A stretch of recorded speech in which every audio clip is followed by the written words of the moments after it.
শীতকাল এমনই একটা ঋতু যেটা আমার খুবই পছন্দের।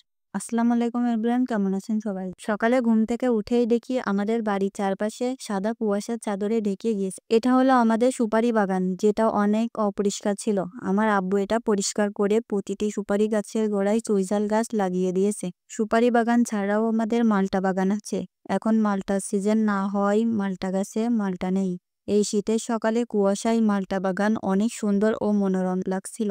শীতের দিনের বৈশিষ্ট্য হলো তার প্রাণময়তা এবং উষ্ণতা। এই সময় গ্রামের প্রকৃতি ও জীবনযাত্রা নতুন রূপ ধারণ করে। সকালে কুয়াশার চাদরে ঢাকা গ্রাম যেন প্রকৃতির এক চিত্রকর্ম।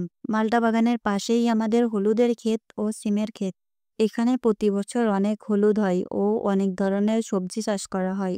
আমার আব্বু নিজে সবকিছু চাষাবাদ করে, অনেক কষ্ট করে ফসল ফলায়। আমাদের সবজি চাষের এই মাঠটা আমাদের বাড়ির পাশে, এজন্য চারপাশ দিয়ে আমাদের অনেক খেজুর গাছ আছে।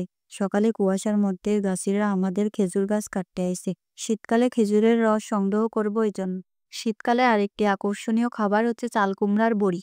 শীতের সকালে আমিও আমার আম্মু মিলে বড়ি দিচ্ছিলাম। বড়ি দেওয়া অনেক কষ্টকর একটি কাজ। আগের দিন রাতে চাল কুমড়া কুড়ে ও কলই ভিজিয়ে রাখতে হয়। পরের দিন সকালে মিল থেকে কলই মাড়াই করে আনতে হয়।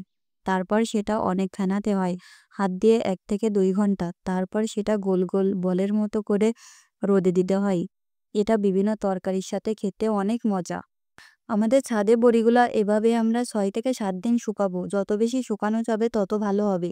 হঠাৎ করে দেখি আমাদের কাঁঠাল গাছে মৌমাছি চাক বেঁধেছে। সবাই ভালো থাকবেন। আবার দেখা হবে নতুন একটা ভিডিওতে। আসসালামু আলাইকুম।